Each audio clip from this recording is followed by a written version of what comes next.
خیبر میں اعلان مسائل. جنگ خیبر کے موقع پر مندرجہ ذیل فقہی مسائل کی حضور صلی اللہ علیہ وسلم نے تبلیغ فرمائی. فقہی نہیں فقہی. مسائل کی حضور صلی اللہ علیہ وسلم نے تبلیغ فرمائی. پنجہ دار بندوں کو حرام فرمایا. تمام درندہ جانوروں کی حرمت کا اعلان فرما دیا. گدھا اور خچر حرام کر دیا گیا. چاندی سونے کی خرید و فروخت میں کمی بیشی کے ساتھ خریدنے اور بیچنے کا حرام فرمایا اور حکم دیا کہ چاندی کو چاندی کے بدلے اور سونے کو سونے کے بدلے برابر بیچنا ضروری ہے. اگر کمی بیشی ہو گئی تو وہ سود ہوگا جو حرام ہے. اب تک یہ حکم تھا کہ لونڈیوں سے ہاتھ آتے ہی صحبت کرنا جائز تھا، لیکن اب اس طرح ضروری قرار دیا گیا کہ یعنی اگر وہ حاملہ ہوں تو بچے پیدا ہونے تک، ورنہ ایک مہینے ان سے صحبت جائز نہیں. عورتوں سے مطاع کرنا بھی اس غزوے میں حرام کر دیا گیا. وادی القری کی جنگ.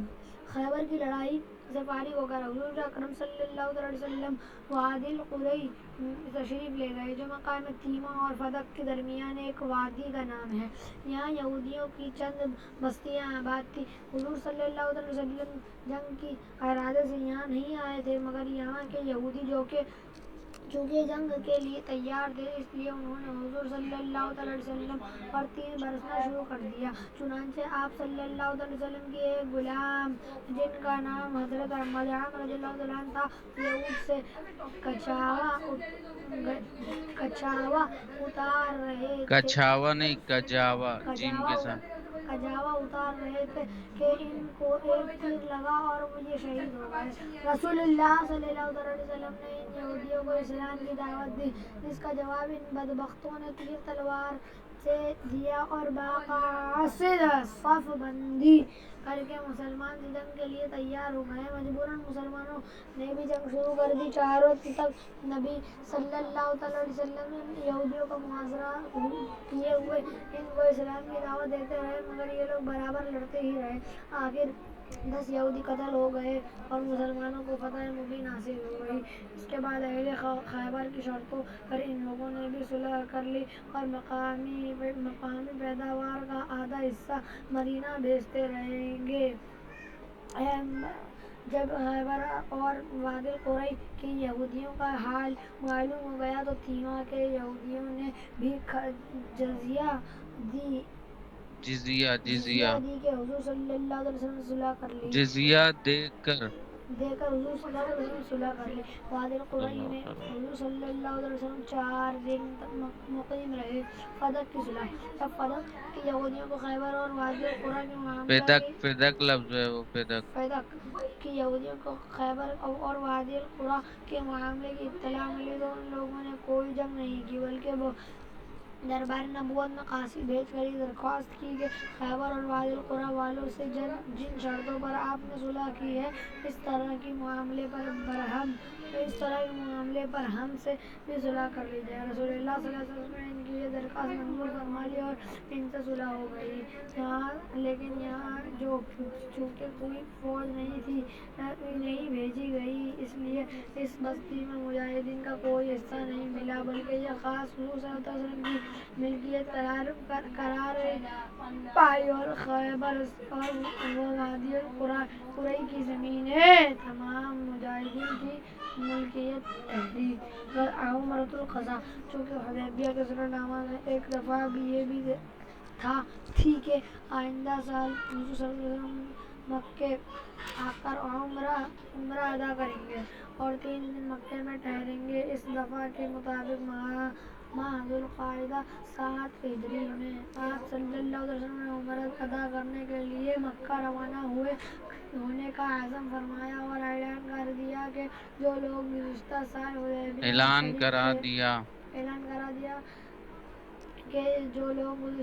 حدیبیہ میں شریک تھے وہ سب میرے ساتھ چلیں. چنانچہ دیگر بجز ان لوگوں کے یعنی علاوہ چھوڑ کر ان لوگوں کے چونکہ خیبر میں شہید یا